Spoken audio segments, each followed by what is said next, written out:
धम्मो मंगलमुख्यम अहिंसा संयमोत्तमो देवावितं नमं सन्ति जसधम्मे सयामणु जसधम्मे सयामणु। परमाराध्य गुरुदेव के चरणों में वंदना। जिज्ञासु बंधु और बहनों,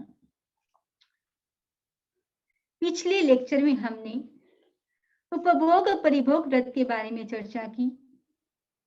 आज हम अतिचारों के बारे में चर्चा करेंगे। भगवान महावीर ने उपभोग परिभोग को दो भागों में विभक्त किया, भोजन और कर्म।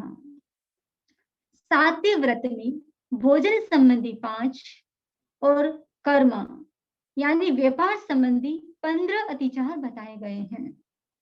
इस प्रकार इस व्रत में अतिचारों की संख्या 20 है। तो सबसे पहले हम उच्चारण करेंगे भोजन संबंधी 5 अतिचार। कर सचित्ताहार वर्जन, भूख से भक्षण किया, हरा सूखा फल कभी गुठली सहित मुख में लिया, बिना पके या अध पके धान्य दिखाने में लिए, फेंकना जिसमें अधिक वे फ्रूट्स खाने में लिए। कर सचित्ताहार वर्जन, भूख से भक्षण किया। त्याग करने के बाद सचित यानी जीव सहित नमक, पानी, वनस्पति आदि का आहार नहीं करना चाहिए। हर श्रावक को जहां तक काम चल सकता हो तो सचित वस्तु का त्याग कर देना चाहिए। यदि काम न चल सकता हो तो मर्यादा कर लेनी चाहिए। श्रावक ने जिस सचित वस्तु का त्याग किया है वह भोजन करते समय आ जाए, यदि अच्छे से पता न चले कि ये सचित है या अचित है, तो जब तक पता नहीं चले तब तक नहीं खाना चाहिए, उस वस्तु का उपभोग नहीं करना चाहिए। यदि श्रावक उस वस्तु का उपभोग कर लेता है तो दोष लगता है। हरा सूखा फल कभी गुठली सहित मुंह में लिया। खजूर ऊपर से अचित है, अंदर से बीज सहित है।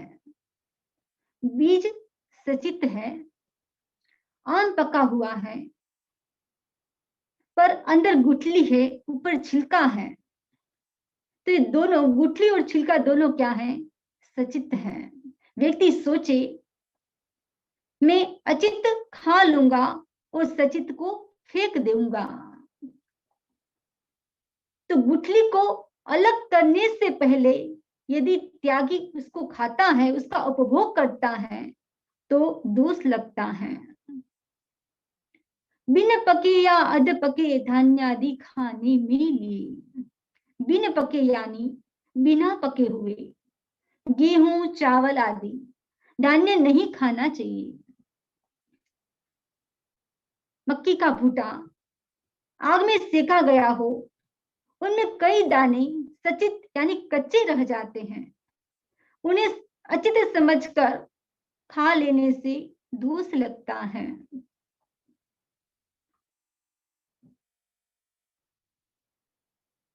अधपके धान्य आदि खाने में लिए। जो अधपके हैं, गेहूं, चावल आदि धान्य को पका हुआ नहीं है, ऐसा जानकर नहीं खाना चाहिए। जो अनाज पका हुआ नहीं है, आधा पका हुआ है, जिसको सिजाया नहीं गया है, जिसने सचित वस्तु का त्याग किया है, उसको ऐसा आहार नहीं करना चाहिए। ऐसा आहार करता है तो क्या लगता है दोष लगता है। फेंकना जिनमें अधिक वे फ्रूट्स खाने में लिए। पांचवा अतिचार है तुच्छ औषधि भक्षणता। जिस फ्रूट में फेंकना ज्यादा हो और खाना कम हो, वह खाने में लिए हो। जिसमें हिंसा ज्यादा है और तृप्ति कम है, जैसे सीताफल, बोर, गन्ना, जिसमें खाने योग्य भाग तो कम होता है और फेंकने योग्य भाग ज्यादा होता है। ऐसी वस्तु खाने से क्या लगता है? दोष लगता है। भोजन संबंधी जो 5 अतिचार बताए गए थे, उसको पॉइंट वाइज बताया गया है। प्रत्याख्यान उपरांत सचित का आहार किया हो। सचित संयुक्त, अचित खजूर फलादि, सचित गुठली सहित का आहार किया हो। अपक्व धान्य आदि का भक्षण किया हो। दुष्पक्व धान्य आदि का भक्षण किया हो। असार फल आदि का भक्षण किया हो। भोजन के बारे में हमने चर्चा की। अब हम कर्म दृष्टि से चर्चा करेंगे। जो उपभोग परिभोग परिमाण व्रत स्वीकार करते हैं, उनको 15 कर्मादान से बचना चाहिए। बिजनेस के लिए उस समय में प्रचलित 15 कर्मादानों का निषेध किया गया है। अगर भगवान महावीर स्वामी इस समय में होते तो 15 की जगह 115 कर्मादान होते। आजकल इतना उद्योग बढ़ गया है, उद्योग के प्रकार भी बढ़ गए हैं, शायद कर्मदानों की संख्या भी बढ़ जाती। जिसमें सावध्य प्रवृत्ति ज्यादा हो, पापकारी प्रवृत्ति ज्यादा हो, वह नहीं करना चाहिए। उस समय में जो बिजनेस थे उसका विभाग किया गया, उसका नाम रखा गया कर्मादान। तो इस पद्य का सबसे पहले हम उच्चारण करेंगे। कर्मादान व्यापार संबंधी 15 अतिचार। बना अंगारे किया आरंभ तेजस काय का, काट कर जंगल किया विस्तार निज व्यवसाय का। सकट फाटक स्फोटक कम में और हाथी दांत का, लाख रस विष केस का वाणिज्य जो बहुभात का। यंत्र पीलन कर्म निर्लांछन करण में लिप्तता, लगा दावा नल बलों में की अगर मैंने खता। कभी खेती हेतु सरद्र आदि का शोषण किया, जीविका खातिर असंशयति जीव का पोषण किया।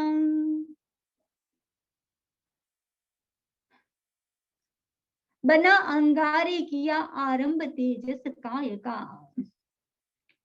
कर्मादान मतलब कर्म प्लस आदान, यानी कर्मों का आना। जिस प्रवृत्ति से, बिजनेस से कर्म ज्यादा मात्रा में चिपके, भगवान ने उसे कर्मादान कहा है। इस व्रत में भगवान ने कितना ध्यान रखा है।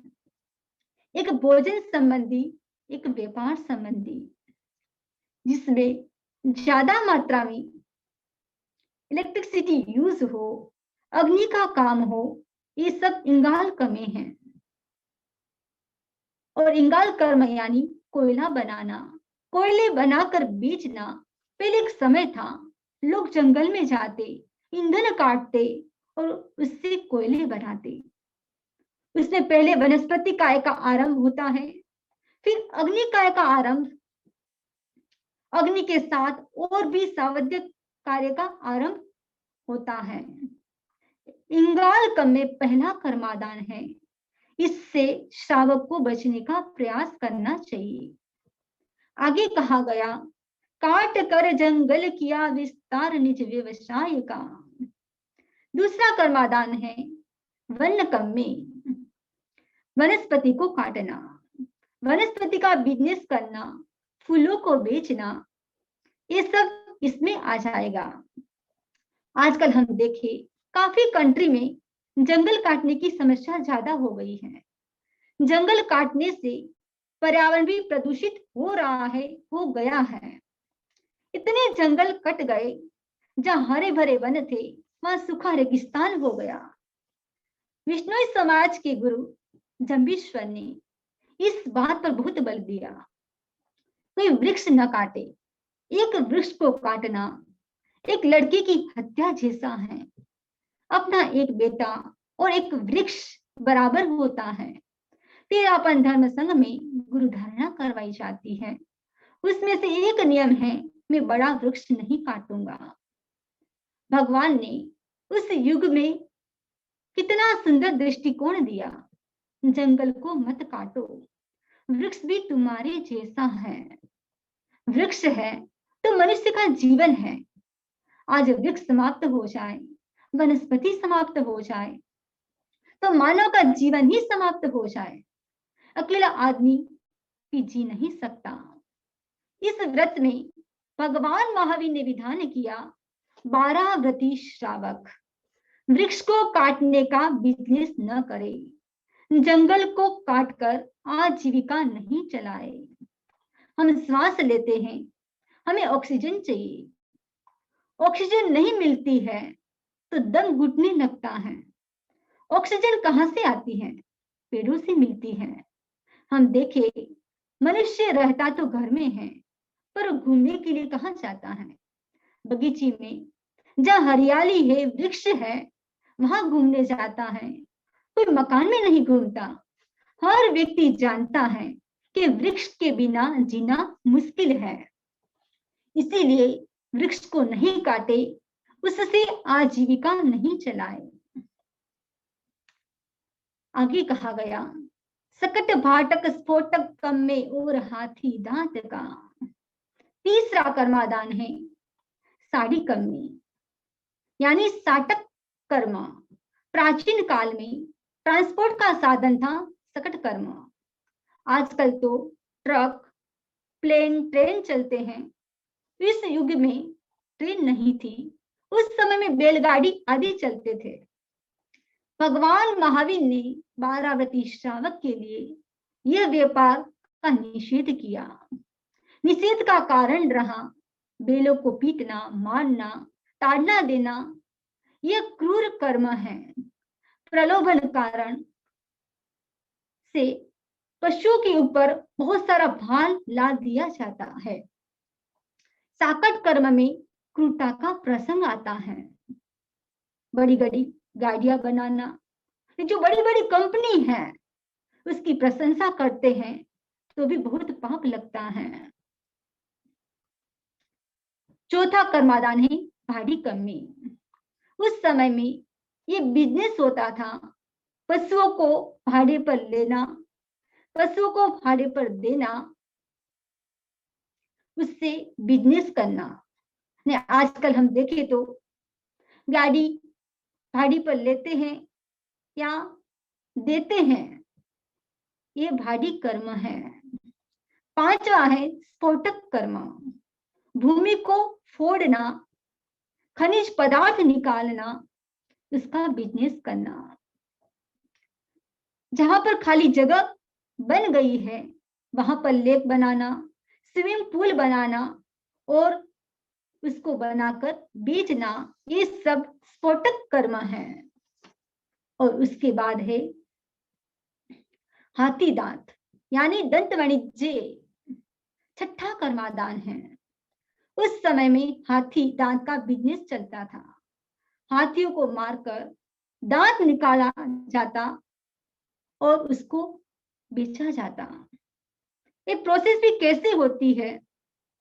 एक बहुत बड़ा खड्डा बनाया जाता और इसके नीचे कागज की हथेली बनाकर उसके नीचे रख दिया जाता और उसके ऊपर पतली पतली बांस रखी जाती और जैसे ही हाथी उसको देखता नीचे हथेली को और उसको आलिंगन करने के लिए झुकता, वो धड़ाम से नीचे गिरता, उसकी मृत्यु हो जाती और उससे दांत निकालकर उसका बिजनेस करते। हम देखे प्रत्येक क्रिया के पीछे हिंसा का सूक्ष्म दृष्टि से विचार किया गया है।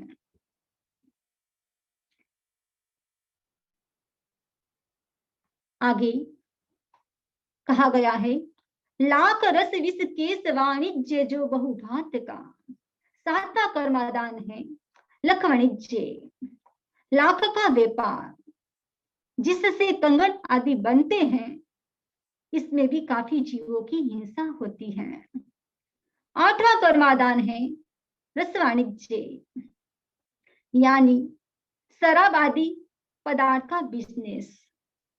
हर श्रावक प्रमाद से दूर रहना चाहता है, विकृतियों से बचना चाहता है।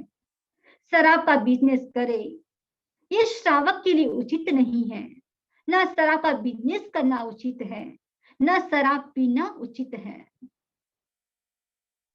शराब पीने से चेतना में विकृति आ जाती है। उस विकृति का परिणाम मारना, अपराध करना, हत्या करना, गाली बकना। आज से नहीं, हम महाभारत काल को पढ़े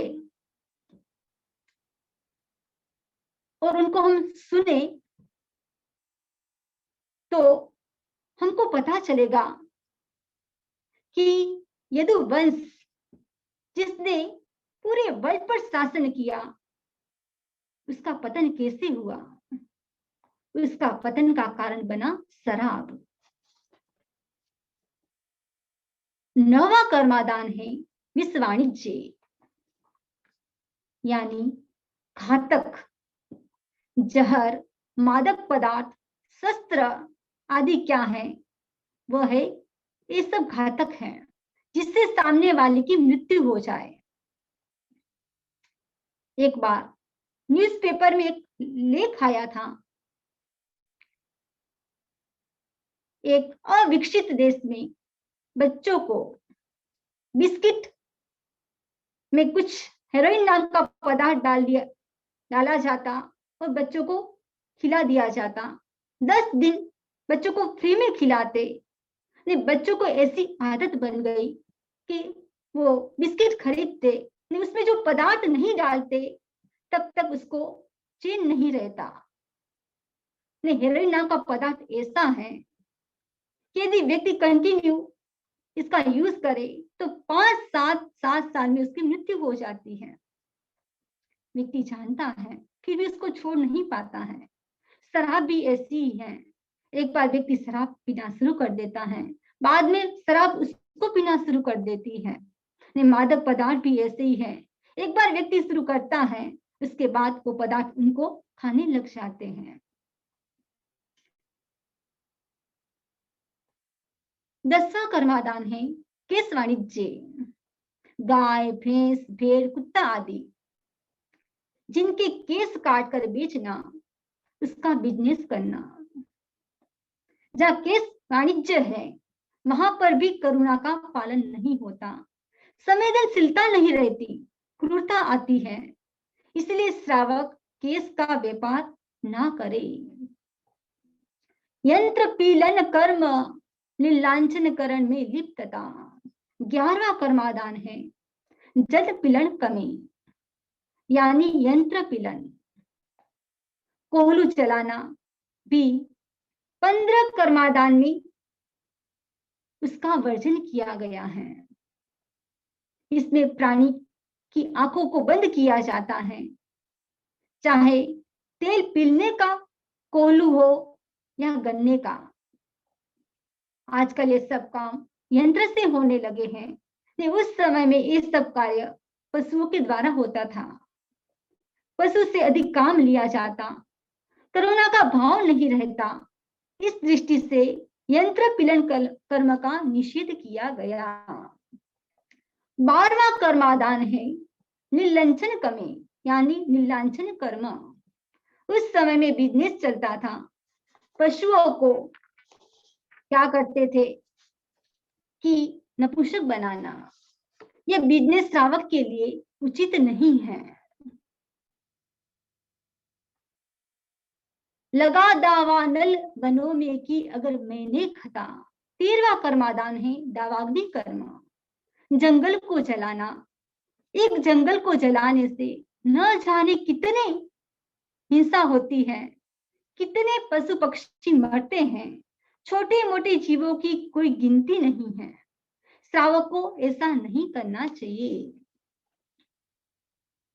कभी खेती हेतु सरद्रह आदि का शोषण किया, खेती आदि करने के लिए या फिर जमीन को उपयोगी बनाने के लिए झील, नदी, तालाब सुखाना, जिसमें हजारों हजारों जलचर प्राणी मारे जाते हैं, त्रस्त जीवों की विराधना होती है, पानी की विराधना होती है। जीविका खातिर असंयती जीव का पोषण किया। 15वां कर्मादान है असती जन पोषण कर्म। सती यानी सद कार्य करने वाली, असती होती है दुष्कार्य करने वाली। जिन जिनका चरित्र दुष्चरित्र है उसमें वेश्यागमन भी आ जाएगा।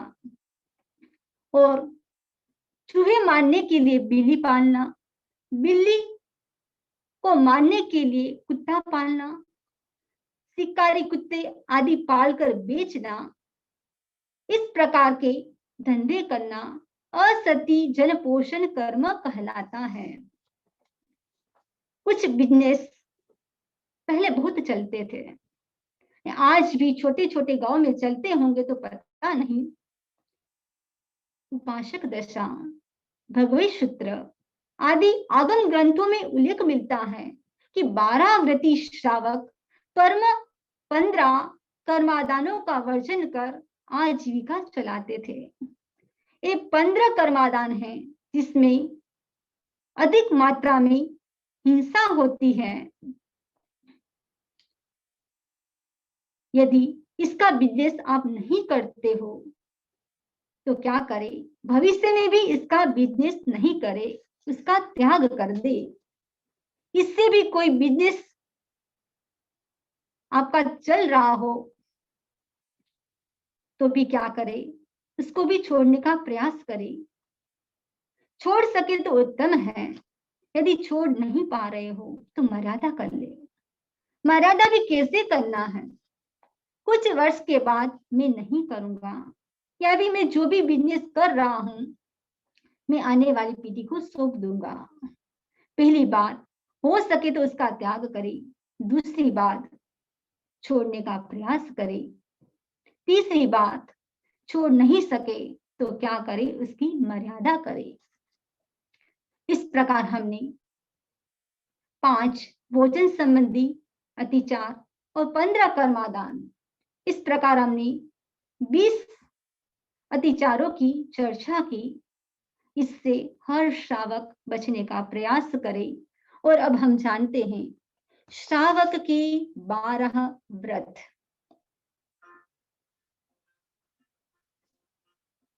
श्रावक के 12 व्रत।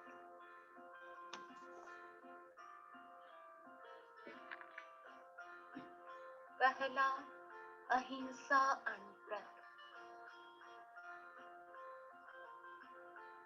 Refrain from violence. दूसरा, सत्य अनुव्रत।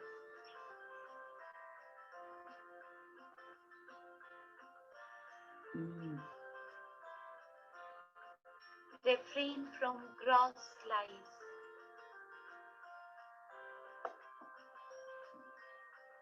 तीसरा, अस्तेय अनुव्रत।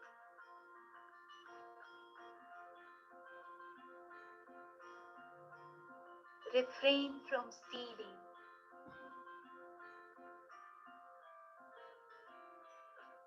चौथा, स्वदार संतोष अनुव्रत, ब्रह्मचर्य Anuvrat.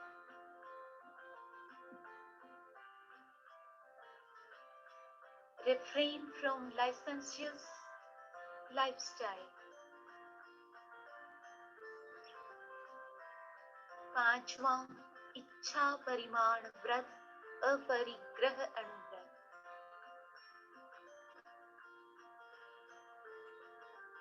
Refrain refrain from excessive positions.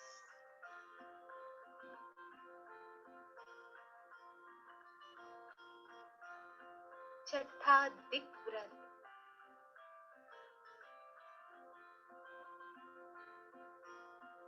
limiting the movement in all directions.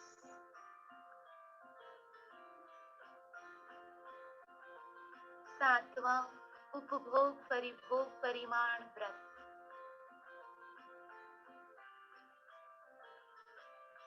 limiting items of daily use.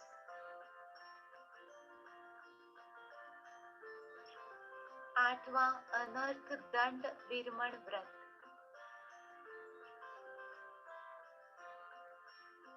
refrain from purposeless violence.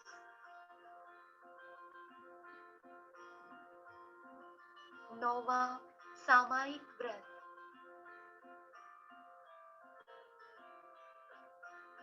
practice vow of equanimity for 48 minutes daily.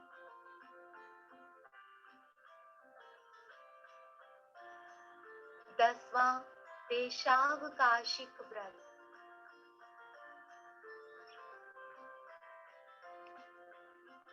restrict movement even further. 11वां औषधोपवास व्रत, practice living like ascetic for limited time.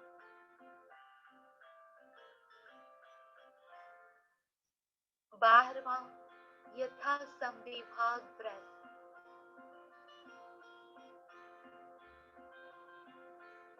serve ascetics and those who are guests and needy. Om Arham